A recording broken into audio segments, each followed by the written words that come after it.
भारतीय दवाओं को लेकर अलर्ट जारी किया है। डब्ल्यूएचओ का यह कहना है कि भारत के बाजार में लीवर और कैंसर की नकली दवा बेची जा रही है। यह रिपोर्ट बताएगी आपको सच्चाई।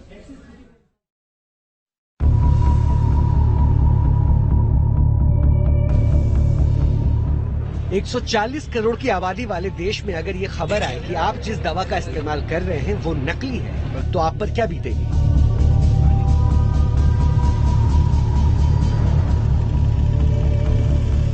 जिंदगी बचाने के लिए एक इंसान अपना सब कुछ दांव पर लगा देता है, लेकिन बाद में जब ये पता चले कि मरीज ने असली दवा खाई ही नहीं, तो फिर क्या बीतता होगा?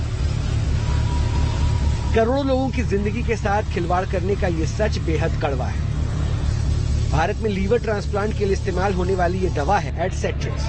Drug controller general of India यानी कि डीजीसीआई ने इन दोनों दवाओं को नकली करार दिया है और राज्यों और केंद्र शासित प्रदेशों के ड्रग कंट्रोलर्स को इन दवाओं पर नजर रखने के निर्देश जारी कर दिए हैं। खासकर इन दोनों दवाइयों की अगर हम भारत को लेकर बात करें तो बहुत ही महंगी दवाई हैं जो केवल डॉक्टर के प्रिस्क्रिप्शन के बाद कंपनी से सीधे जो है लोगों तक डिलीवर होती हैं। तो ऐसे में इन दो दवाइयों का नकली और सब स्टैंडर्ड होने की खबर आना लोगों के लिए ही नहीं बल्कि सरकार के लिए भी एक बड़ी परेशानी है। लेकिन हैरानी की बात तो ये है कि जिन दो दवाइयों को लेकर नोटिस जारी किया गया है वो दोनों दवाइयां लाइफ सेविंग ड्रग्स हैं और महंगी होने के साथ साथ आम रिटेल केमिस्ट शॉप पर ये नहीं मिलती है। मरीज के जरूरत के आधार पर ही डॉक्टर इसे प्रिस्क्राइब करते हैं। कैंसर और लीवर की दवाएं जब जरूरत पड़ती है तो उसका बाहर इंडेंट भेजा जाता है या वो दूसरे तरीके से जब कोई जाता है या कंपनी वाले मंगा के देते हैं।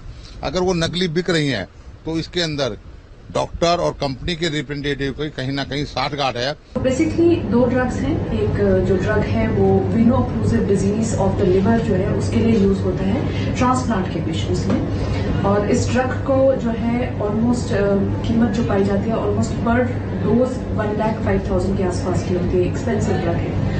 जो दूसरा ड्रग है वो हॉजकिन लिम्फोमा के लिए यूज होता है। उसकी भी डोजेज जो है वो काफी एक्सपेंसिव है, लगभग 1.5 लाख का एक्सपेंडिचर रहता है उस ड्रग का। तो ये एल्सेट्रिस और डेफिटेरो जो है ये दोनों ड्रग्स जो है ये नकली पाए गए हैं इनके बैचेस, इसलिए इनके ऊपर एक तरह से बैन ही समझिए। इससे पहले विश्व स्वास्थ्य संगठन ने भी इन दवाइयों को लेकर चेतावनी जारी की थी। 7 मई 2020 को भी डब्ल्यूएचओ ने कहा था कि अर्जेंटीना, ऑस्ट्रेलिया, लातविया, मलेशिया और सऊदी अरब जैसे देशों में ये नकली दवा बेची जा रही है। भारत में नकली दवाओं का बिकना सरकार के लिए एक बड़ी चुनौती रही है।